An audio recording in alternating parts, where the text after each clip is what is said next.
শুভ দুপৰীয়া বন্ধু বান্ধৱীসকল যিহে গৰম পৰিছে আজি ভাবিলোঁ টেঙা আঞ্জাকে বনাওঁ সেইকাৰণে মই তেতেলীখিনি তিয়াই ল'লোঁ আৰু তেওঁ বজাৰৰ পৰা মাছো আনিছিলে সেইকাৰণে মাছখিনি ধুনীয়াকৈ ধুই পখালি বাছি ল'লোঁ বাছি লৈ মই তেতেলীখিনি তিয়াই থোৱা তেতেলীখিনিৰ পৰা অলপমান ফেনেকি তাৰ গুটিখিনিও উলিয়াই ল'লোঁ আৰু এতিয়া মই মাছখিনি ফ্ৰাই কৰি টেঙা আঞ্জা বনাওঁ গৰমত যিহেতু বৰ বেছি বনাই থাকিবলৈ ইচ্ছা নাযায় আৰু এনেকৈ বনালে অলপমান সহজতে হয় সেইকাৰণে মই এনেকৈ বনালোঁ আজি এয়া তেলত পাঁচফোৰণ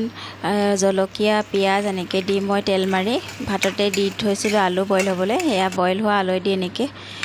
ভাজি লৈ আৰু যিখিনি তেতেলী তিয়াই থৈছিলোঁ তাৰ পানীখিনি দি অলপমান লৰাই আৰু তাৰপাছত পানী জোখমতে দি দিলে ৰেডি হৈ গ'ল মোৰ তেতেলী টেঙাৰ আঞ্জা এনেকৈ আজি মোৰ দুপৰীয়া সাজ ৰেডি হৈ গ'ল আৰু যদি ভিডিঅ'টো চাই ভাল লাগিলে তেতিয়াহ'লে লাইক আৰু কমেণ্ট এটা কৰি যাবলৈ নাপাহৰিবা আজিৰ কাৰণে